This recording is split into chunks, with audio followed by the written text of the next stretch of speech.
this pretty casual. It allows us to ask questions and have conversations. We are going to be recording these meetings. We think that we're going to have some great content that's going to happen here at these meetings, and we're going to put them on our YouTube page to make sure that people can come back and listen. And I think as we rebuild trust and increase transparency, it's nice for people to be able to see things that are casual conversations, and we can have more of a dialogue. And so we're excited about that. We will also, from a format standpoint, I will start the meetings by giving everybody some general updates as to what's happening at the CSD. I won't be able to tell you things that the board hasn't heard about yet. It has to go to the board first, but I'll give you as many updates as I can. This is also a question and answer. You are welcome to ask me questions. If I can answer, I will answer. If I can't, I'll come back to you and get an answer for you. So we are going to do that as a format.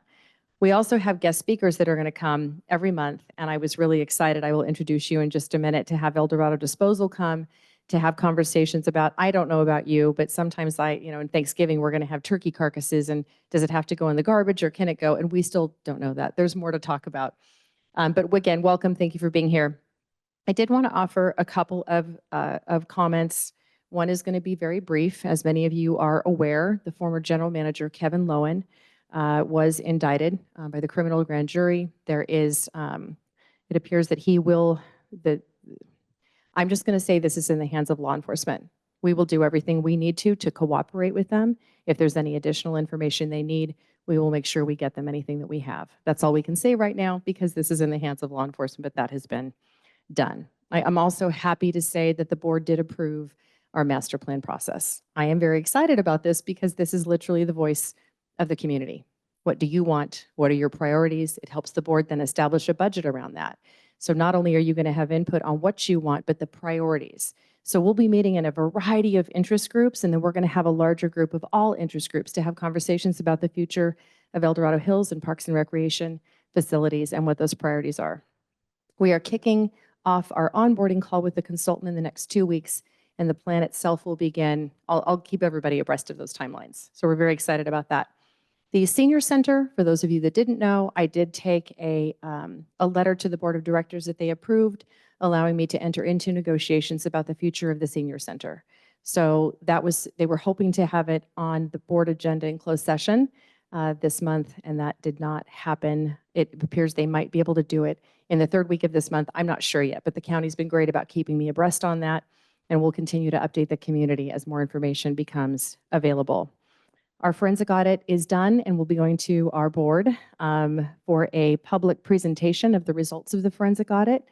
And I think the public will be pleased about those. I hope so, about the results of that audit.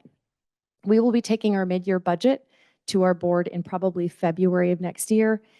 Those items will include any adjustments we need to make, but it'll be great for everyone to see where we are now, where we're going, and any adjustments that we need to make. We have amazing holiday events coming up. This is my favorite time of the year. Cookies with Santa, breakfast with Santa. We are a designation for the Santa Run, so we're looking forward to that. And this year we are adding in Dorado Musical Theater, where their traveling group is going to do some Christmas caroling prior to Santa being here. So we're excited about that. For those of you that were not here last time, the Bass Lake EIR is still happening. Part of the delays for people who are like, why is it taking so long? We bumped into stuff with Dorado Irrigation District we didn't know was there. And so there were multiple parties that had to come in and give us information on that, but that is continuing. We are meeting with that consultant monthly just to check in on progress, and we'll continue to keep all of you updated as we know more about that. We also have a couple of groups. There was a group that came together on the visioning of the future of the golf course property. This was prior to the purchase of the second half. We will be bringing that group back to just say, hey, this is where we were last time. That group had come up with 3 ideas about what that could look like. Ben, you were on that group as well. We're going to bring that back to kind of refresh it, take it back to Parks and Planning and see what they want to do and where they want to go from here. We are also floating some pretty cool projects around disc golf and pickleball. And so we look forward to some projects coming to the full board once we've brought some more information back to our Parks and Planning Committee.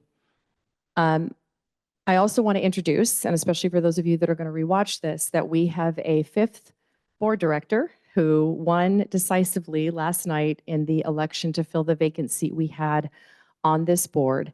And Gary, I would love you to come up so that we can have you on video and just allow me to introduce you, give a little background about yourself, Right now, you are director-elect. You will be sworn in at our board meeting in December, and we look forward to working with you. So please grab the mic and introduce yourself. Most people here know you, but for the people online, would love. All right, I don't know where to start. I feel like I've been talking about myself for the last 6 months or so, but yeah, so I've been living in Dorado Hills for about 10 years. I live in Serrano Village A, and got really active in CSD politics and participating board meetings as of about 2 years ago, and really looking forward to the opportunity. I was very shocked. I didn't think I would win until about a month ago, and then I was pretty sure I would win, but I didn't expect it to be so decisive. So that was a bit surprising. But I have my Kelly and other advocates that were out there promoting. So thanks to everybody for that. Yeah, I'm really looking forward to getting started. Hit the ground running. Looking forward to getting more people involved in meetings like this and communicating what the plans are, and getting more feedback to the CSD from the whole community. So really excited about it. I guess I can say in my spare time, I am a pretty avid runner, so I pretty much do that and compete in local races. And used to be a good tennis player, but I don't play anymore. But maybe I'll try pickleball sometime. But so that keeps me busy. But anyhow, thank you very much. Look forward to getting to know everybody at a little deeper level and working with the staff here. Thank you. And again, congratulations. We welcome you to the board and look forward to working with you and providing you all the support you need to not only get started, but as you continue your journey as a member of the board. So thanks for being here, Gary. Really appreciate it. So right now, before I introduce my guest and we start that presentation, I would like to know if anyone here has any questions, comments, feedback, anything. And again, if you do, I have a microphone here and would like to make sure people can hear. Stephanie, my name is Craig Wichard. What is the forensic audit? Is that something that happens all the time? Is it a one-time thing? I am happy to answer that question. And as we're building this plane and flying it, I'm realizing we'll figure this out. Sorry for people who are watching this video. The question was, what is a forensic audit? And is this something that happens normally and occurs regularly? Not forensic. We have regular audits that happen outside of our own business that we do here on a regular basis. That is a normal practice in government finance. The forensic audit was kicked off as a result of the questions around Kevin Lowen and conflicts of interest that he had, and with the reduction in community trust, the board did move forward to conduct a forensic audit. Forensic audits are different. Regular audits are samplings of different formulas, and they come back and verify, validate information. Forensic is literally every single transaction, every single receipt, they go through every single thing. So the board had a scope of work relative to a couple of fiscal years relative to Kevin being here. And so it's a very, very extensive process. So Baker Tilly was the firm that did the forensic audit. The lead on that is a former FBI agent. And they were very, very thorough. Our finance team did an amazing job of responding very quickly. As a matter of fact, Kara, our senior accountant, would come to me and say, they didn't ask for this, but I think it would be helpful for them to see this. So she was uploading additional content. And in kind of a couple cases, he said, hey, this is really helpful. Thank you. So we were very cooperative with them. And so that was the purpose of the audit. So those audit findings will be presented to the board and the public. For the sake of full transparency, the firm will show what they did, how they did it, so that the public can walk away feeling like they feel informed. And we're trying to regain trust with people in this community. So I'm hoping that this is a good step towards that. So thank you for that question, especially for people who didn't know. So I appreciate that. What did you say the status was? It's done, but it's not released? And Will you put that up to your? Say it again, sorry, just so people can. What did you say the status was of that? It's complete. It is in final draft. And so Michael Artiglio, who's the lead from Baker Tilly, will be presenting this to our board of directors. Disappointingly, we do not have a quorum for our November meeting. We have two directors that are traveling, one on business, one with family. And so our regular board meeting is when it's going to come to the board. So that's December. December. Yes. Yes. So we're looking forward to those results being shared with the public. Very much so. Very much so. Anyone else? Yeah, Kelly.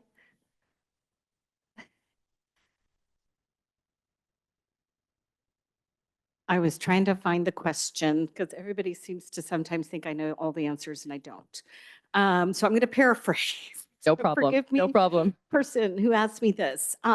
Within El Dorado Hills, we know we have many different villages. We have communities that are associated, communities that are gated, communities that have their own CCNRs and HOAs. If you don't lie within one of those communities, if I'm correct, the CSD does, let's call it quotations, manage a certain criteria of CCNRs, correct? Right. So all neighborhoods that have CCNRs, we are literally legally responsible for enforcing. The question was, what would a person do if they felt their current CCNRs were becoming a little archaic, needed a little updating to modern times, maybe seeing things going on that they like or don't like or think they should be able to do? What could I give as the advice to that person? Thank you for the question. CCNRs are tough. And I would say probably most neighborhoods would say that their CCNRs are archaic, right? They happen at the time of the development. So we have CCNRs in some neighborhoods that don't even actually make sense anymore. They don't even acknowledge vehicles and the way people have, I mean, they're very tricky. So we have a couple of processes. Number one, our staff expert is amazing to talk to. I'm going to answer your question, but I do like to direct people to Tally Ram. She is in charge of resident services. She staffs CCNRs. Our CCNR tech section report to Tally. So she's responsible for all of that. So Tally also is an amazing advisor to people who say, I'm in an HOA, but it's not really working. Is there something I can do? I want to change my CCNRs. How can I do that? The trick with CCNRs is if you want to change them, you actually have to go door to door in your neighborhood and tell your neighbors what you're hoping to accomplish, why you think something is bad and how you want to improve it. And you actually need to get your neighbors on board to do that. That can be hard sometimes, but that is the process. By the way, for sake of people who are listening to this playback, Ben Glickman and John Davey serve on our LLAD advisory committee, along with a couple other members, and oftentimes wade into all of these issues because of the complexity of that as well. But that's how you do it. It's hard. But again, I really encourage people to call resident services and talk with Tally, because if they have further questions, Tally can have a really informed discussion with them. And John. Here we are. So with the CCNRs, it really is a contract between property owners. So the district cannot change them. You have to conduct your own effort among property owners, and if you have renters, they don't get to vote. And that's how you do it. So you could go in, and if you want to change it, we have, like where I'm at, the Bass Lake Villages, I think Woodridge has like 6 maybe. Woodridge has 1? It's close, like I think there's some. So some members wanted to, they want to be able to park an RV for longer than 48 hours, and so they would go and talk to the other people in the same CCNR group, and as long as they get a majority vote on that, then they can change it, and then the district codifies it and it's posted and it's there. So yeah, door to door and hi neighbor. Yeah. Carol, hold on. So one thing I want to say is our resident services department has kind of a booklet that they can provide with information with the steps for how to amend the CCNRs. If somebody wants to amend a certain provision and one similar has been amended recently, they'll direct someone to that so that they kind of have something to start with as much as they can. We can't advise on the change, or we can't make recommendations for a change. All we can do is help like with the steps of the process. But it does take a county recording process, and then it's actually a recorded document against the deed on that property. And one thing that's weird with the CCNRs is you could have 2 property owners living right next to each other.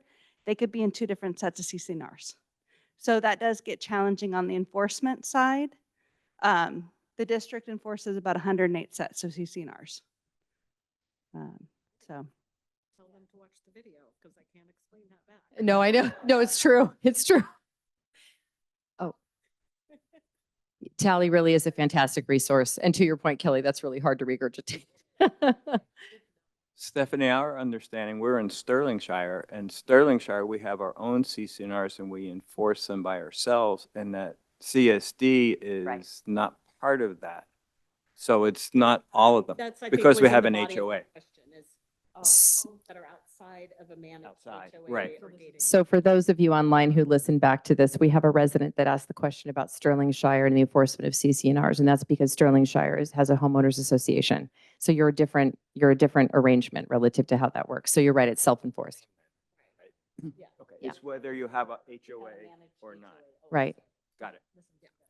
Does anyone here have any further questions or comments before I turn this over? This is part of the reason we're doing this is to be able to have face-to-face discussions about whatever it is that's on your mind. I'm just going to say, I'm Kim Wichard and Craig's wife. I just wanted to say thank you. My comment is, we went to the planning meeting earlier this week or a few days ago. The I Parks was and Planning very, very Committee. impressed. I was very impressed with how they came, Ryan and Jeff came so prepared and thorough and everything, and it was very productive, and I really appreciated that it wasn't a waste of our time. Oftentimes you go to meetings and it just goes on and on and on and on, and I went away very, very delighted that you're getting it together. They got it together. They had a lot on their plate, and they were just amazing. I really appreciate that feedback. So I'm going to just say the quiet parts out loud right now before I introduce the guest. We have a lot of work to do to regain the trust of the public.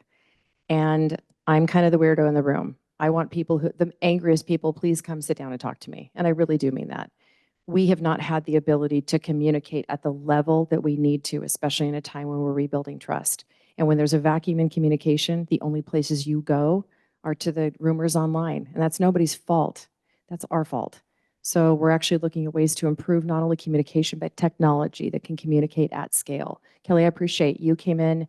We spent about an hour and a half together. You came in with questions, and I hope you felt like that was a transparent, right? This is my question. Great. Here's the answer. So the way that we will rebuild trust is not going to be through Facebook posts and press releases. It is going to be face-to-face conversation where the public says, I don't feel like anyone's trying to public relations me. We're having real face-to-face conversations. And I want people to not just hear what we say, but watch what we do. And the way we're going to do that is through our actions. Words are fantastic, but it's going to be through showing people. So that is my commitment, is that rebuilding of trust and increasing communication. Well, they did a great job of that. They were very thorough. Thank They were you. very prepared, all the maps and everything that were up. And I felt like Thank you. they responded well to each and every one of us, like we mattered. And I appreciate that. Thank you. I'm so glad. Thank you for that feedback. I really appreciate that. Yeah. Don't be sorry. You're going to regret because you just triggered something. No, I'm not going to regret it. Not in a Please. bad way. But as you know, in our conversation, one of the conversations we were talking about was the commitment to workshops, public transparency, updating on our investment into the LAFCO cityhood process. And Yes. that we were also going to be balancing some of the information. Bob Williams did an amazing presentation. I saw that. Several times. I heard it at the GOP, but I'm sure it's been other ways that really brought a different perspective of things we also need to know as citizens, because the propaganda has been very imbalanced in my opinion. When are we going to start hearing the information? I know it's going to be a much slower process than people had hoped it would be. Those of us who know the process already knew that, so it's not a surprise. When will we see our first workshop? I don't regret me triggering that question for you. I want those questions. We have been slow on that communication. And the fact is we've had so many things we've been working on. It's just the amount of staff versus that. But this is really important. And Kelly and I discussed this. And I said, I cannot advocate or not advocate for anything as staff. But our responsibility is to educate and communicate. And education does not mean from one side or another side. Education means you get the truth, you get the facts, and those facts are cited. We are not LAFCO experts nor attorneys, so our job is to give you the information to make sure you see the potential upsides of incorporation, the downsides of incorporation, and everything in between. So what I'm trying to do, Kelly, specific to this, is in this format, bring together myself, Shiva Frenzen from LAFCO, somebody from the Cityhood Committee, and someone who is against, right, whoever that might be, and have an actual panel discussion where we can have some hard conversations and ask some tough questions. I think it's important that everyone who has a certain feeling about this has a voice and a public voice. This is a great format to do it because it's not a board meeting where it's typically you can't have a dialogue. So I'm going to use this for that purpose. I also wanted you to know that in February, I think it's still going to work in February, I have multiple county staff members from planning, transportation, et cetera, to walk the public through the soup to nuts on how do you develop a park? How do you approach, you want this done? What's the process that needs to happen? What are the barriers? Because we're not a city. What does a special district have the ability to do and not do? And so I'm shooting for February in that. So I'm trying to bring together stakeholders that the community cares about, things that directly impact you. So that's the same thing I'm going to do with cityhood, is I wanted to bring a panel conversation and allow people to literally ask questions, hard questions, easy questions. Let's talk about it. So I'm hoping January obviously will be our first board meeting where the board members will elect their new president, vice president, assign subcommittees. So if we have the county coming in February, this could be March, but I'm trying to get that done in the first part of next year so people feel like, okay, at least I walked away feeling like I've heard of multiple sides and concerns and opinions. And so I thought that would be a good format to do that in, if you agree. And by the way, if you have any other ideas, let me know. We're updating the website slowly, but I thought that would be a good way to do it, especially based off of our conversation. Unscripted, right? And on video. Let it rip. Yeah. Sorry, Stephanie. Two more, I think, quick questions. I understand LAFCO has something to do with cityhood. What is LAFCO? Okay, thank you. So the question is, what is LAFCO? So LAFCO is the Local Agency Formation Commission, and it is the body, it's commissioners, but there is an executive director, just like we have a general manager here, whose task is sometimes ministerial and administrative in nature. So they handle everything from, I'm a farmer, I own 10 parcels here, and I want to annex these other 3. And you have to go to LAFCO and say, we'd like to increase our developable land, or we want to create another ownership, whatever that looks like. So annexation is a process. It's not a real estate purchase. It's saying I'd like to use this land, but it has to be annexed into my authority area. They also handle incorporations. So one of the things that I will be uploading also is something called the Cortese-Knox-Hertzberg Act of 2000, maybe 1990 something. But it essentially is the legislative document by which special districts or unincorporated areas can go through a process to study the viability and merit of potentially reorganizing their government. And in our case, that reorganization would be going from a special district to a city. That is what the LAFCO is responsible for. I also want to mention, since we're talking about cityhood, that our board or any individual board member cannot impact whether or not cityhood passes or fails. Literally, this is a vote of the people, in our case in El Dorado Hills. The board will be reviewing, once our environmental studying the impacts of potential reorganization of government and the comprehensive fiscal analysis are done. Those documents will go to the board of directors here for review, questions, et cetera. And then this board, the LAFCO Commission, the Board of Supervisors, all of these bodies are involved in this process. But ultimately, our board would vote to send this to the voters. So I want to make sure I assuage the concerns. If anyone on our board was pro-cityhood or anti-cityhood, it is not up to the board of directors. It's up to the voters. I just want to make that very, very clear because I think this is confusing. Yeah, because this is confusing. Is the commission a county commission or a statewide commission? I'm sorry? Is the commission a county commission or a County. statewide? So El Dorado has its own local agency formation commission. So we do have a statewide, but every county has their own LAFCO. My other question has to do with the master plan. Mhm. This is what I wanted to ask on Tuesday. Yeah. Or Monday. Is the master plan limited to Parks and Recreation of CSD, or does it encompass everything that CSD is involved with? So the answer is kind of all of the above. So the question, I don't know if your mic is working, so I just want to repeat it. The question was relative to the master plan, is the master plan going out to the community just about Parks and Recreation? And the answer is no. We get feedback from the community. So for example, somebody might say, we really want a unicorn farm. Well, we can't build you a unicorn farm, but if we have thousands of people that say we want one, we'll include that in the results. So we're not a city, but the information that we can gather does not have to do with whether we're a special district or a city. Now, the questions will be often specific to our authority. So sure, parks, aquatics, Ben Glickman could go on about how long he's been waiting for another pool. So we will be hearing back from that community. The other piece that we're looking at, and I don't have any answers yet, and I don't have anything to take to the board quite yet, but at my last meeting, I talked about blue zones, which is a global effort, and I'm trying to find a way if we can incorporate some of those questions related to quality of life, our seniors, our newborns, and how we can build a community that has more spaces to gather. So for example, one of those principles is living in community. So what if future park developments could be not just a park, but maybe a couple of benches that allow people to gather? We think that way anyway, but we're also looking at the overall health of our community. So there will be other questions included. But again, if we have one person out of 50,000 people say something, that won't be considered a priority. Do you have something to say? Okay, you just look like you were. Okay, wanted to make sure it was included. Perfect, thank you. Thank you. So Kara brought, and by the way, Kelly, I'm glad you asked because it also tells me, I think that there's some things that we can bring to the next meeting that include some brochures and other things that maybe you could pass along to folks too. So with that, I would like to introduce Chris Brown with Dorado Disposal. We have spent quite a bit of time together. I came up and toured your facility up the hill, learned more about some of the community projects that you have going on. The CSD is a franchise holder of waste management services. And so Chris is going to, Waste Connection, sorry, I know waste management. I always think about management. Internal, it's true. But I want to introduce you. And the purpose today is not only to have him introduce himself and what he does, but some things as residents that I think are good to know, and also other services you provide. So I'm excited that you're here to talk about this in this environment and for people that are going to watch back this video. So Chris, thank you for being here tonight.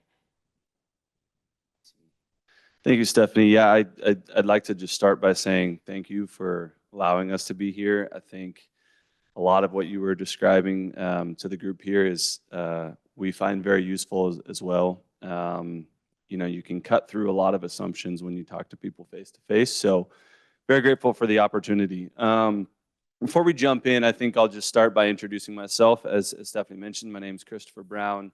I'm currently the district manager for Dorado Disposal. A little bit about myself. I've been an El Dorado County resident for the better part of my life, bounced around for education and stuff like that, but found my way back here. So very familiar with the community, very ingrained myself and appreciate the many offerings. Started my career in garbage as a dispatcher and grew my way up through operations, and fortunately have been given the opportunity to lead, you know, a group of roughly 150 employees that work for Dorado Disposal. Overwhelming majority of those folks are El Dorado County residents. They're local folks to us. And so between collections, post-collections, maintenance, customer service, I've got a great team and a great staff, but really grateful that I get to do that. You know, I think first and foremost, when we talk about assumptions, you know, I think there's this overwhelming maybe assumption, maybe there's not, that, you know, we're this big corporate engine that sits out of, you know, Ohio, and we just, you know, shoot you guys a robocall and we never actually know what's going on. So that's why I think it's important, you know, our customer service team sits in Placerville, right? We're local. When someone picks up the phone and calls you, chances are they live in your community as well. So they're dealing with the same things you guys are, and it's really nice to be able to break through some of those things.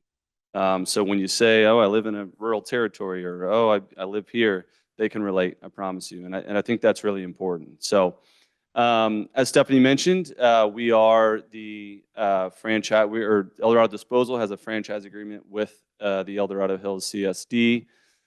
We've been formally serving the CSD since 2006 as Waste Connections. She mentioned prior, if you guys have been here prior to that, it was Waste Management.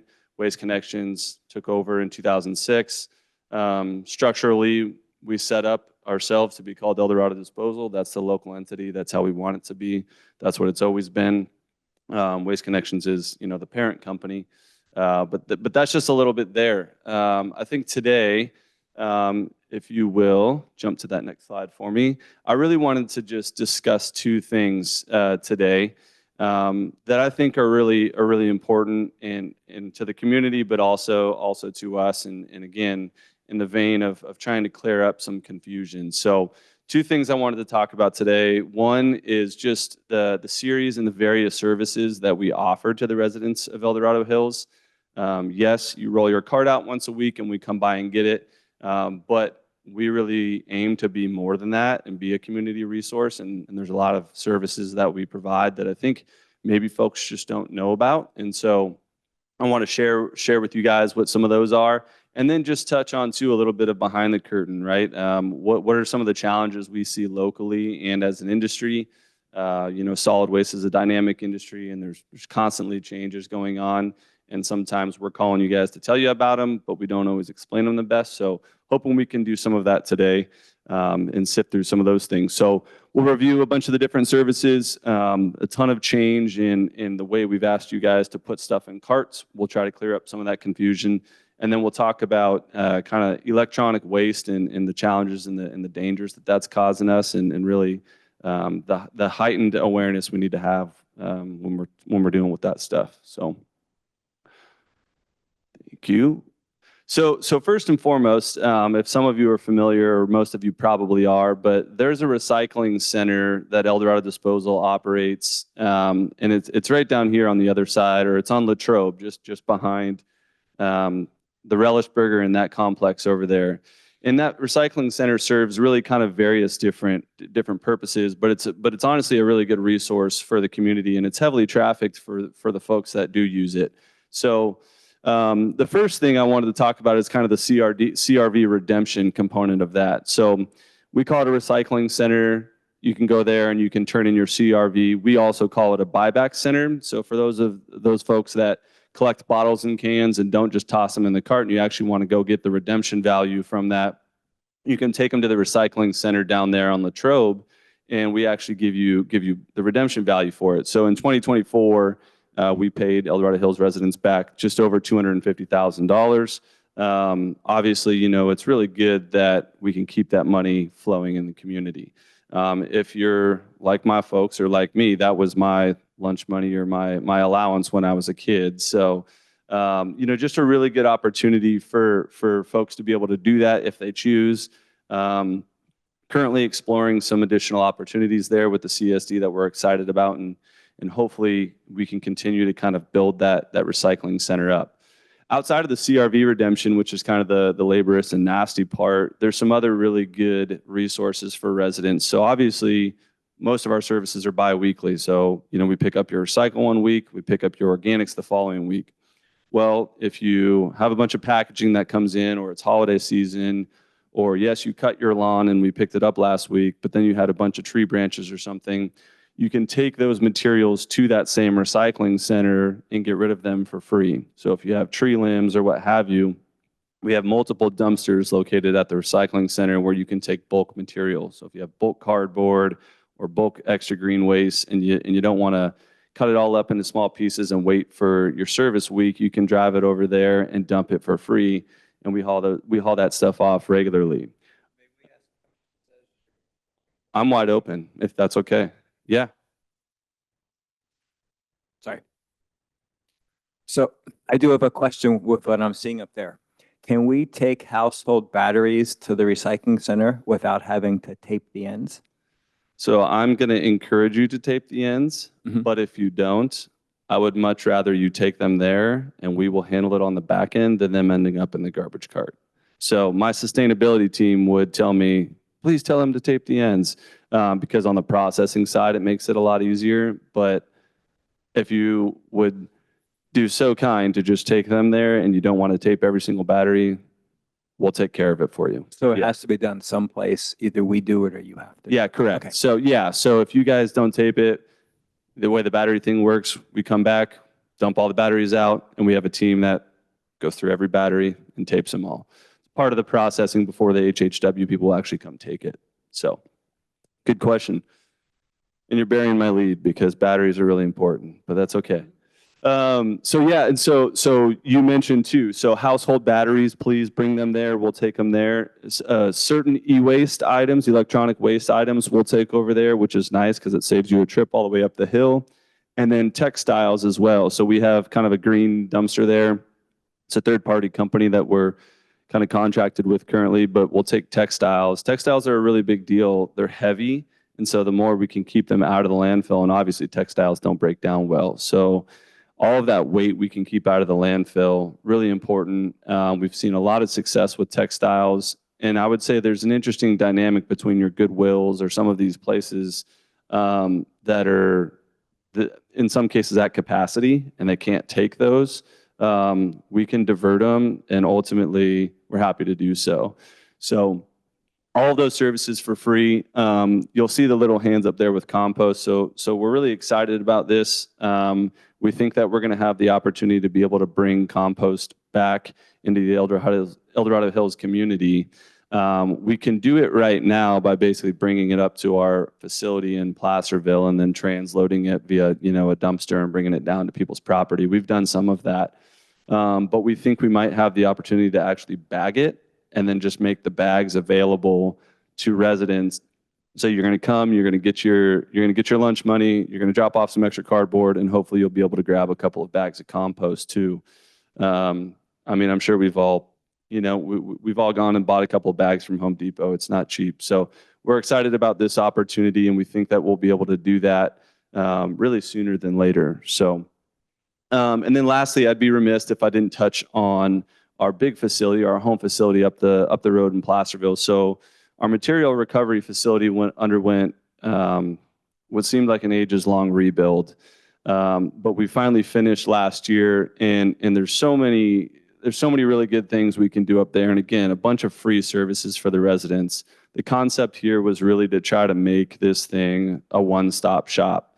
So you load up your truck bed. Well, if it has 3 different things, you got some scrap metal because you broke down some shelves, you got some extra cardboard, and you got some trash. We're only going to charge you for the little bit of trash, and you can take the rest of the stuff for free. And so there's really a nice little run here. We'll take car batteries. If you got an old mattress, we recycle mattresses. Series of electronic waste, more than we can accept over here just for transportation purposes. And then household hazardous waste. So if you're like me, I just bought a house, and the people were so kind to leave a bunch of stuff behind. So we got to go get rid of all of that. You can take all of that up there, and they'll process it for free as well. So a ton of really good stuff at the MRF too. And again, it's really important for us to be more than, just the guys who come by every week. And we think that, between the recycling center and all the different services we offer at the transfer station, there's a lot of things we do. We're going to touch on a little bit later, but El Dorado Hills residents get 3 different basically free coupons a year for different style pickups. We do that stuff at the curb. Some of it is to allow you to go to the transfer station for free. So, as Stephanie mentioned, there's a lot that we do. I think we need to get better at sharing that information with you guys, and that's kind of the intention of these type of meetings. So, Chris, can you comment on refrigerator disposal? Where does that fall into this? So your refrigerator disposal, essentially when we accept appliances, if it has Freon, we have to charge you a small fee because we have to extract the Freon, and we get charged for it. As far as disposal of the item, if it's mostly metal, so you bring me a washer or dryer and it's mostly metal, the item's free. We're just charging you to extract the Freon. Does that answer the question? Is that both locations, Latrobe and Placerville? We do not accept big, large items like that at Latrobe. Correct. Yeah, those ones have to come up to the transfer station in Placerville. Good question. So, like I said, to start today, I just wanted to touch on some of the behind the curtain things and some of the challenges we see. There's so much confusion. I think we've asked people to do so many things over the past what feels like 5 to 10 years. People are just scratching their head and like, just tell me what to do. So on the recycling front, that picture you see there is actually, that's our recycling material. That's not all recycling material, right? And so that's what we're up against. The kind of the constant changes in recycling materials and commodities, and the people that are accepting them have caused so much confusion. So some of the things that, we struggle with a lot, and our industry maybe hasn't caught up, is as we've evolved and we love convenience and efficiency, packaging hasn't caught up with that. So you get your Amazon package, it's a cardboard box, but everything inside the cardboard box is not recyclable, but it's all got that little logo on it. So you think, oh, I'll just toss this all in there. Plastic bags, styrofoam, and like film plastics are nightmares for us. So those are the biggest things. And you're probably going, what about plastic bags? When you think about it, everything that gets into a plastic bag, when you recycle material, everything is individualized. So it's one can or it's one plastic item. So everything in a bag either has to be ripped open, safety hazard, or it refrains us from seeing everything that's actually in there. And the plastic bag itself cannot be recycled. So challenges there with recycle. And ironically, as California has rolled out more legislation for organics and green waste, on our side, the problems are really still in the recycle waste stream. There's just so much non-recyclable items in there.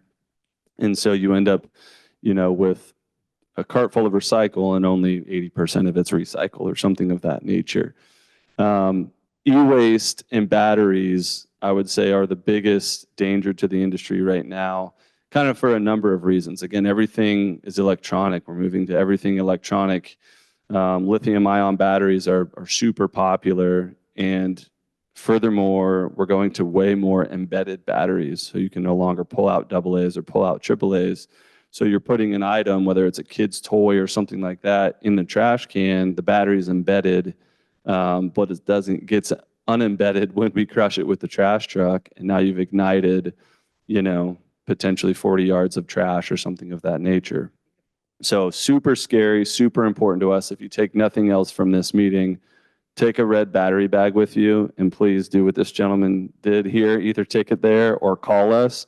We'll come pick it up on your service day. That's even more convenient. So you call us, you say, hey, my battery bag is full. We're just going to ask you to set it on top of your trash can, and our drivers will take it for you. So super important to us, and especially as we head into the holiday season and we're getting new toys for kids and stuff like that. It couldn't be more important to try to get that type of material out of the trash and really out of the recycle, any of the cans really. And the best part about it is we'll take it for free. So we'll take your e-waste item for free. Some of that smaller stuff you can take over here. If you brought me an 80-inch TV, I can't handle that over here, but some of that smaller stuff I can. On the legislation front, I touched on, Senate Bill 1383 was really the big California bill that kind of changed the way they're asking consumers to handle really food scraps and organic materials. So that was the big push to put organics into the green waste container and commingle everything, and essentially, target procurement, because food doesn't break down as well in landfills. So they wanted to get it out of the landfills. Again, ironically, I say the challenges with that is our organics material or our green waste material, for the most part, is super clean. And so we were already doing a really good job there. Sure, maybe we weren't putting all of our food scraps in there. But when you're asking people to do that, you're asking people to create a new habit. And so I would say that's the biggest challenge there. To answer your question at the very start of this, yes, please put your turkey carcass in the green waste can, if you can. Again, there's habits that have to be created here and things that have to change. For some cities or some metropolitans, you talk to people and they say, well, we've always been doing this. Well, when you initiate legislation like that in more rural communities that aren't used to that, it's just a challenge. So we're constantly educating, constantly working on things like that. Again, we're kind of always on the precipice. We feel like of some new sustainability initiative from the state that makes us change or pivot. I know there was a lot of conversation about electric vehicles and things of that nature. We don't touch on that too much because I think some of that chatter has slowed, but the infrastructure alone to get set up with electric vehicles is, astronomical. And then we just have to consider, can electric vehicles go from El Dorado Hills to Pollock Pines, right? I mean, that's the territory we're covering. So those are the kind of the things we're always keeping an eye on. SB 54 is a really interesting bill that's kind of coming up right now. It's really more post-collection based. It's not so much on the consumer, but it's looking into, can we pull more material out of the recycle and basically recycle more materials? But again, your infrastructure is strapped in some situations, so challenges there as well. Yes, go ahead. Topic based. Well, maybe not. You're about to maybe, okay, well, just tell me to be quiet if it's the wrong topic. So first of all, I'm going to admit I am the worst. I'm the worst recycler. I'm the worst. I just found out now I'm not supposed to put it in my little drawstring scented plastic bags. Okay, I do that. I don't know what to do now, but I live as less people do. Unfortunately, we're losing more and more of what we'll call more the rural, larger lot areas of El Dorado Hills and moving up to the county. As more and more development, unfortunately, is going on, it's also causing our little wildlife critters to be more and more dispersed. People are seeing more raccoons and rats and deers, and now bears are even coming lower. And so one of the reasons I just cannot, sorry, 100% participate in this bi-weekly food collection is because we are having a huge problem with critters that unfortunately find that to be a smorgasbord. So do we ever see ourselves first going weekly if you're going to ask us to put nasty food in a trash can that's going to be gross and not put it in plastic bags?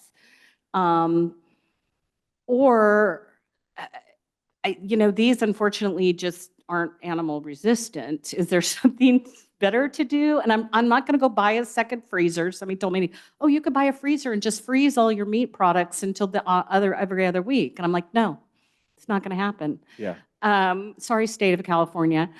So being a rural community, as we are, and being asked to store stuff that attracts animals and wildlife for 2 weeks, how are we going to catch up with, not drawing that problem to our homes? Because it's even in South Lake Tahoe, I just went to a workshop where, people are having bears, into even developed communities now, breaking into the trash, breaking into their homes. So it's really bad. Yeah, really, really, really good topic, really fair point. When we initially installed the organics program, we had conversations with the CSD. We also sent out a survey to everybody in the public. Unfortunately, essentially what it is that there's two separate charges there, because if we're coming every week, then we're sending another truck down the road, right? That's where I think we said, residents, you have option A and you have option B. So you have option A for biweekly and it's, this much, and you have option B and we can come weekly and it's this much. And really what we leaned on was resident feedback. Now, I would say, to answer your question, we need to continue having this conversation, and we will, with Stephanie and team and really the board, because for ultimate participation, I can't say I disagree with you. That's just the truth. We can give you tips and tricks all day, and we've got plenty of them, but we're putting the onus on the consumer. We have to give them the ability to. We have to make it easy for them, or give them the option to do what they feel is sanitary. So I will tell you, we're going to continue to have the weekly conversation. It's important to us as well. I think there's dynamics to work out there, logistically, financially, things like that. But I will tell you, we're going to continue to have those conversations. I do think it's important as well. So I have a quick question. Sorry, I'm going to apologize like her, but I was just basically looking at this, and I often wonder in the morning when I'm after I've picked up all my dog's doo-doo. Yep. And I have it in those little bags that I try to get the ones that are more eco-friendly. yeah, Goes into green waste? it does not. Where- It goes in the trash. It goes in the trash. Yeah. Okay. So in the Yeah. bag, do I have to dump it out, or I just keep Nope. it in the bag and keep everything in the garbage? Yep. Yeah. Okay. I tie up my bag. I keep it as far away from my nose as possible. Right. And I drop it. Yeah, I drop it in the trash. Oh, right here. Okay. That gets picked up weekly. Yeah, yeah, animal, and basically reason being is they don't want animal feces in the compost, more or less, that you're gonna end up gardening with and things like that. So, yeah, so yeah, good question. I threw a bunch of stuff at you guys, and you're probably thinking, great, now, like, where do I go or what do I do? So I wanted to share some helpful resources for you guys. So I left a couple of things. Like I said, the battery bags are on the back. There's a service guide and also a sorting guide back there. If you want to take them, if Stephanie's okay with it, I'll just leave them here. And folks that travel in. But two things, we do have an app. We have an Dorado Disposal app. It's really convenient. You can, one, see your collection day. So if you forget, or it's the holiday season, you run around and you forget, it's going to tell you what your service day is and what containers to put out every day. And then additionally, you can use the application to schedule like some of the curbside item bulky pickup stuff I was talking about. So you want to get rid of a refrigerator, you can just go on the app. You can say, I want to pick up a fridge. I mean, there's a couple, things to navigate through there. But if you don't want to call and talk to one of our lovely CSRs, a lot of that stuff can be done through the application as well. And then the Waste Wizard tool is really cool. So again, there's so much confusion. Right on the bottom of the app, when you open a little wizard thing, you can hit the wizard and type in whatever you're holding in your hand, dog poop, and it'll tell you which container to put the item in. So we really encourage folks to use that, as you're holding your kid's Tonka truck or something, literally you just type it in and it'll tell you which container to put it in. And if you ever put in an item that we don't have on there, please let me know and we'll get it added. It's literally that simple. We'll find out where it goes and we'll get it added to the list.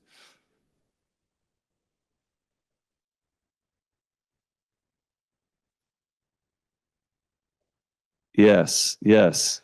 As Vanna White is up here. Yes. So I was talking with someone earlier. I think it was Miss over here who was saying we're phasing out the yellow lids and moving into the blue lids. So again, another legislation change.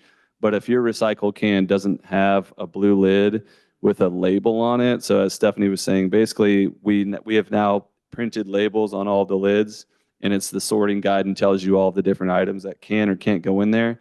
If yours doesn't have that, give us a shout. We'll get you a new cart, one with the logo and the stuff embedded in it. Everything we do moving forward, I should say, probably since a couple of years ago, has these logos on it. So you're going to go out there, you're going to send your kid out there, tell them to check the lid before they throw the item in there. And yeah, you can, if yours still says waste management, do me a favor, call us and let's get an Dorado Disposal Waste Connections one. That's important to us. And then just a couple additional tools. Our website's great. You can go on there. You can find these things, those handouts that are on there. If you're a PDF person or you want them in a different format, you can find them on there. And then it'll give you all the additional services we do as well. We pick up oil curbside. If you have used oil, we'll come and pick that up for you. There's really kind of a litany of things, and our website will walk you through all of those things as well. And one more slide. And that's it. I just want to say thank you again, Stephanie. This is really important to us. This is really important to the folks. Please ask me anything. I will take questions if there's time, whatever you think.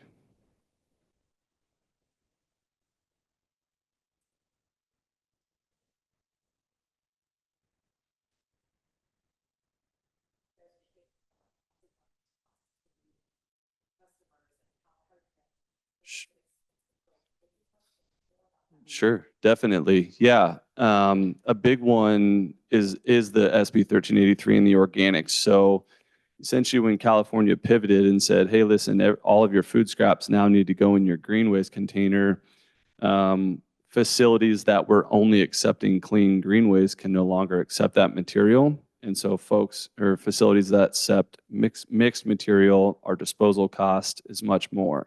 So if I was going to go and just take you just my lawn clippings or just my green waste, folks in facilities that were taking that lower disposal cost. Now that everything has to be commingled, we have to take it to a different facility, and the disposal cost is higher because essentially your processing is way different. our organics now has to go to a facility that can process it and turn it into compost or procurement or something of that matter versus taking green waste to a facility and spreading it out across, 30 acres or something like that. The other two, I would say, really important ones for us, Stephanie, is getting rid of hazardous material, household hazardous material. The cost to do that has doubled over the past 3-4 years. And so that's super challenging. We're not going to stop taking it. We don't want it on the side of the road. But the charge to get rid of just general household hazardous waste, paint, light bulbs, things of that nature, as you lose vendors because it's more challenging to be in that space, your costs go up. And obviously, fuel's a really big deal for us. As our community grows and we put more trucks on the road and we're doing more fuel and things of that nature, those are all components we're very sensitive of. Within the franchise agreement, there's a CPI index that's agreed upon, or was when we built this agreement. We're very sensitive of that. And I would say I always try to remind folks that we're very sensitive of our senior rate. We understand there's a need specifically in this community, but really in our community as a whole, there's a fair amount of senior folks here. And we're cognizant of the income levels and kind of the boundaries that they have to work within. And so we held our senior rate flat for a really long time, but we tried really hard to still make that a manageable number. And I will say we're always looking at creative ways to do things that are impactful for the community and limit the blow, if that makes sense. Does that help? Okay.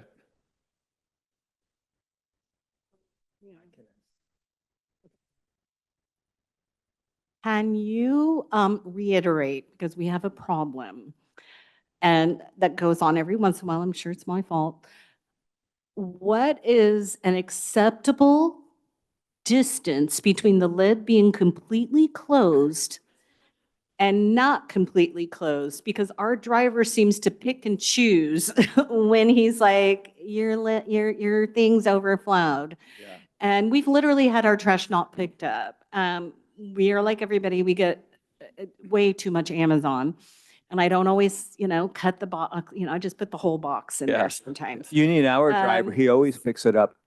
Yeah, and then with that in mind, if, with the holidays coming and yes, more and more Amazon and, all of that, is it ever acceptable to flatten your boxes, wrap them with a twine and leave them on the top of the can if you are going to be exceeding the capacity? And we have like the extra large cans. We have 2 recycle. We have way too many. But is there a guideline? Yes. So first of all, if your recycle can's overloaded, shouldn't be a problem. You shouldn't be getting charged for that. There is a charge for if you're paying for a small trash can and you've got a bunch of extra trash. Your bundled recycled, that's the preferred method. So rather than trying to way overload your cart and have a bunch of stuff sticking out, because when we go to tip it, typically what happens is we just shower the neighborhood and then our guy gets out and picks it up. That's what they should be doing. So the bundles, great option. All they're going to do is basically empty your cart and then either put the bundles on top, and they're pretty good. They'll get it in the truck. So that, I would say, that's the preferred method. Really not a limit. I would say, not a limit with respect to how much you're getting rid of. I would say if you went from one side of the driveway to the other, we might say, hey, can we come back in a couple hours and get the rest or something like that. But we should be taking that for you. And if we're not, or if we're leaving it, give our team a shout and we'll get it fixed for you. But if you want to bundle it and put it on the side, that's preferred method for sure. Yeah. A related question. Why are we limited to the number of recycle or green waste cans that we can have? Great question. So when you pay for your trash service, you get any combination of 3 additional cans, 2 green waste, 2 recycle. You can get more. We can give you 5 recycle and what have you. But outside of that combination of 4, you're going to end up paying a little bit of extra for the additional cans.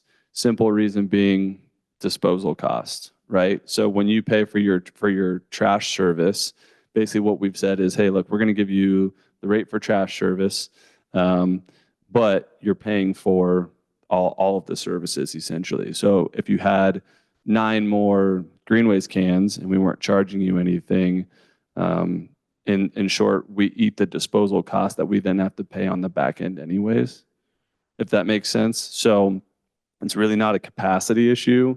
It's more of everything that we take in, we have to pay to send out. And so, you know, again, I was kind of saying disposal costs, but you know, if you wanted 1 extra green waste can, I'm not gonna give you a rate because I don't know it off the top of my head, but it's a nominal fee if you wanted 1 additional green waste can or something like that. What I would add is if you feel like it's worth your time, you can seasonally flip them around. You can do any combination that you want. So if you want to recycle because it's holiday season, but then summertime comes and you don't need it as much, we'll just come take one of the recycle and give you a green waste can. So we'll try to be helpful that way. I hope that answers your question. You know, if someone's a senior. How do you know if someone's a senior? Do you put a survey out and ask, or are we supposed to call you? Yep. If they call in and say, hey, 65 years or older, automatically we just, yeah. One more question. You alluded to confusion earlier. So we've had an experience where we have gone to Placerville to get rid of some items, and we were told we have to come back a different day because the day we showed up wasn't the day that was accepted. Why can't everything be accepted every day that the recycle center is open? Or Sure. I would say, I'm imagining you're talking about household hazardous waste because we have, yeah. So Thursday, Friday, Saturday, Sunday, that's simply a staffing matter. So our folks who handle that material have to be specifically trained. And so those folks who work that are specifically trained and work that shift, they work that weekend. They only work that Thursday, Friday, Saturday shift. Also, the state requires those people to be compensated differently when they're working those hours. And so, you know, we love cross-training our people, but it's also to some extent, we can only process so much each day. And so kind of it's a mix of having the right people on the site at the right time. You know, I would say too, that's something that we generally have conversations about. Can we expand the days here, or can we cross-train different individuals so that we can work more? You know, we have those conversations. Currently, I don't see an adjustment in that schedule, but good question. I would say we're always looking at things like that. thank you. Thank you. Thank you, guys. So thank all of you. And this is just the second one that we've done, and I'm going to keep doing this. I really do want feedback. Do you find this valuable? Are there specific speakers or policy areas that we can bring in value? Again, I love this because we're not in a board meeting, so we can have an open conversation and everyone's free to ask whatever question they want, and we can actually discuss things. So if there are particular policy areas, people, I look forward. And Kelly, actually, you might be great to be on that cityhood panel. Thank you.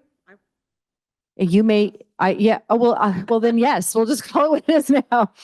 And yeah, and by the way, I like that format because I think it also winds up people then are representing the passion that people have on both sides. And I think it's good to have those multiple voices be a part of those conversations. And I don't think we should just do it once. This is a huge, looking at the reorganization of our local government is a big decision. It's a big deal and it's complicated. So I think panel conversations can be a great way to hear many, many things. So again, please offer feedback. If you think this is a good idea in general that we're doing these monthly meetings, I want to continue. And I also love it for those of you that are active on social media. Kelly, I saw that you had indicated that you were coming tonight. And what's nice from a Facebook standpoint is then the people you're connected to on social media see that you're attending. And sometimes that drives other people to say, oh, well, if Kelly's going, I want to go too, or I'll. Kelly's going and she'll tell us what happened. That's fair. That's fair. That's fair. As long as the dinner's ready when you get home. That's right. That's right. So I appreciate the participation and look forward to doing more of these. I would love some input. Kelly, you have a really strong base of folks that in your kind of circle of influence, and I know the two of you do too. So as you think of topics you want to cover, other formats we can do, I'm wide open. We literally exist to serve the public. We would not exist if our job were not to serve the public. So from where I sit, I want everything to drive that. So this year and this upcoming year, rebuild trust, do the master plan process to hear from the community what's important to you, get through our audited financials in a way that people feel like they have more confidence in what we're doing operationally. And if there are areas specifically for all of you in the public that you think that we should address that would help people build that trust, I want to do that. But as I said, lastly, we do not build trust through press releases and Facebook posts. We do it face to face. And so thank you for being here. And Gary, any other thoughts, Director-elect Gary Kinghorn? This is more complicated than I. Here, actually. Yeah, for sure. This is a great presentation, Chris. A little more complicated than I thought, but very, very educational. No, I think these are great meetings. I think that I couldn't find any information on the website, though. I think, and yeah, well, yeah, we could talk at length about that. Yeah, so just make sure people can find. I even thought it started at 5, and that's why I got here a little bit early. So things like that, just rough edges. Different. Yeah. Text alerts versus, nobody goes to websites anymore. Yeah. Sorry, they're archaic. Yeah. Old people. Whatever works. But no, this is great. We'll look forward to future months.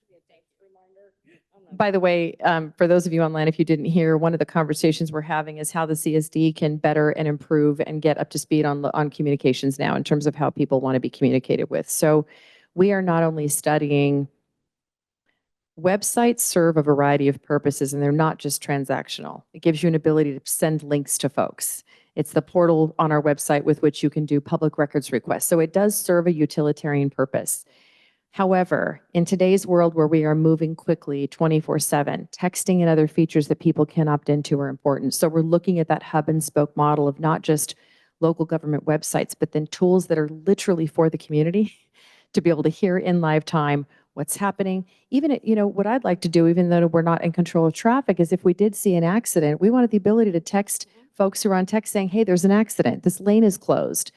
Is that our job as a district? No. Is that our job as your local government? Yes. And so these are the things that I'm looking at doing, is how can we increase services to our community with an existing budget that's challenging as a special district, but those types of things are things that we're looking at in terms of communications. And I would add, if you're on the app with Disposal, they will send you a text reminder of whether it's green or recycling. For people like us who used to have to put everything out because we were too lazy to go to the website and find out. So my husband will just put all of the cans out, and it's a game on which ones you pick up. But now we get a little reminder on our phone. You got to love the ownership. You have to love it. Like, yeah. Or you print out the calendar once a year and you just have it so you can look at it. I don't have a magnetic refrigerator, and I don't like things on my fridge. So this is a great app. It's in the garage on the wall along Actually, with this. I do want to mention that our resident services director is actually in the process of developing an app for registration and some other things. So there's more to come on that. By the way, I was remiss.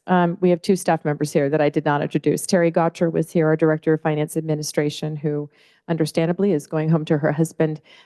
Caroline, who is our senior accountant, and also kind of our Swiss Army knife, I think, at the district, who adds incredible value to contracts and other things. Very valuable. And then Brianna Hillman, who joined the district a year ago, who has a brand new baby. Well, actually, he's almost a year old, which is hard to imagine, but our little CSD babies that are coming in, we love. But Bree comes to us as our communications specialist, and we're in the process of hiring her some additional support so we can have more robust communications. So we're looking forward to that support for you as well. So thank you both for being here. Ben and John, as active members of the community, since we're here, and we are recording this. Are there any updates that you'd like to offer from APAC? And then Ben, in your space, LAD, anything? Is there anything you guys would like to, with a microphone? Next Wednesday. I thought it was. You can speak to both, but there's some projects that have come through and maybe coming up that would. Okay. At APAC next week, actually, it's Wednesday, 6 p.m. at the fire station training center classrooms, because fire station is doing some renovations to their room. So we have a project applicant presentation for the Marble Valley and Lime Rock Valley specific plans. They were there last month talking about the anticipated interchange improvements for Bass Lake and US 50. It's a long conversation and it's an expensive conversation, but they will be back to update some other items from their project. We also, excuse me, we also have presentation from the county long range planning about the community design standards, which we're going community by community. And essentially, you know, we'd like it to be more, but right now it's pretty much limited to design standards for multifamily and for commercial. So that'll be a long talk. We're putting that at the end. But we always appreciate the engagement from the county staff who are coming after hours. And so much like you folks here tonight. We did have our last APAC meeting. We did talk about our findings for the Town and Country Village El Dorado project at Bass Lake Road. And we've talked to that applicant probably 18 times. Yeah, since 2017, 18. And it was recommended for approval at the Planning Commission in September. It went to the board last Tuesday.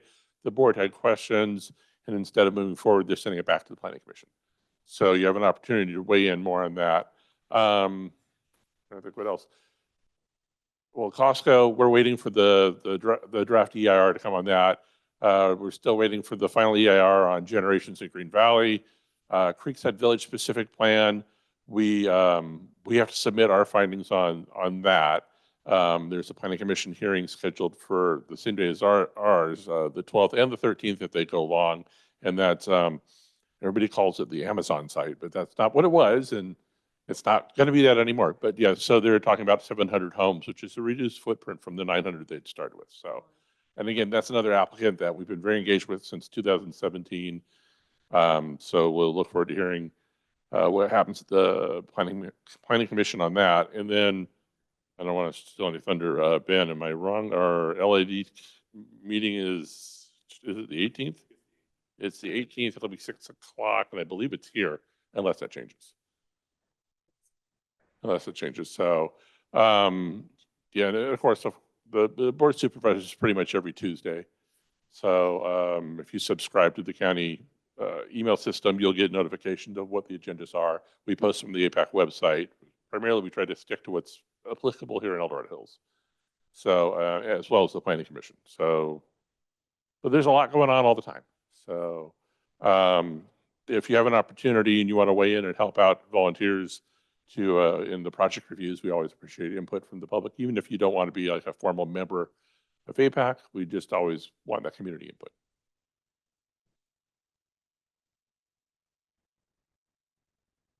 Not really. Thank you for the presentation. I'll just do a plug for APAC.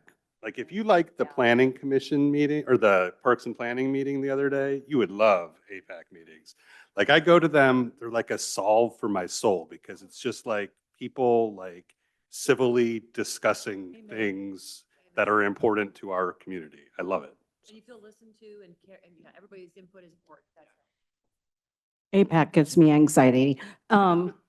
Can I self-plug? This is not an endorsement by the CSD or any other local information agency, but I do run a podcast called Patriots of El Dorado County. Gary Kinghorn has been a guest multiple times. It is an educational, nonpartisan format.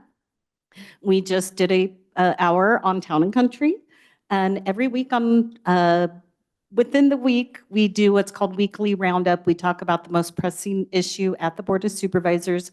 We've done EID, we've done the Taxpayers Association. I would love to get CSD. And I try to be really fair and fun and give people somewhere to listen in their car or watch on YouTube. So if you're just trying to learn how to navigate all that, any topic I'd love to talk about. Kelly, can people find that podcast on all platforms? It's Is it on running YouTube, Spotify? It's always on YouTube. okay. I didn't download the last 2 on Spotify because Okay. there was a lot of visuals that are really important Oh, to see. okay, And so okay. it's really hard to But YouTube, digest. Okay, We're showing we really dug into the general plan. What is Okay. it? What does it mean? And how do we apply it to these new projects? okay. And That's great. keeping our county That's great. balanced. So That's cool. But YouTube, because you can also just listen on YouTube. So if you're driving and you're can listening, you listen, don't have to watch it. But there's You can just also put a your lot phone of them down. that are on Spotify, Okay. Apple, iTunes, Amazon, and iHeartRadio. Great. Thanks, Kelly. And you're welcome to plug away. We appreciate that. With that, unless there's any other questions, I really appreciate those of you that came. I appreciate those of you that are going to listen online. And we're going to constantly work to improving this, not just in format, but in quality of content, and really hope to open this up to more people. We want to start having conversations. We don't rebuild trust through the way that it's happening right now. It's got to be face to face. And so, Kelly, I want to shout you out specifically because you are a very vocal and very passionate person about a lot of issues that impact El Dorado County. And I want to say thank you because you have been wide open with me, sat down with me, asked me questions. And I appreciate that because to me, from a community standpoint, that tells me you're willing to lean in and start to develop that relationship too. It's a two-way street. So thank you. I appreciate it very much. Thank you everybody for coming. I appreciate it. Have a great night. Yeah. Thank you. Next meeting is December 2nd. Is the EDH fire still coming? Because I think they wanted to come in January, February because of some legislative. Interesting. We're going to get back to you on that. December 2nd is the next meeting. Chief Lilienthal was going to come talk about some of the new changes relative to fire legislation and homes, but there's still some changes that are going to be happening through January, February. So I thought he wanted to pause. We'll keep you updated. And is it 5:30? Okay, I think we're trying to keep it at the same time too, so people don't have to guess game about that.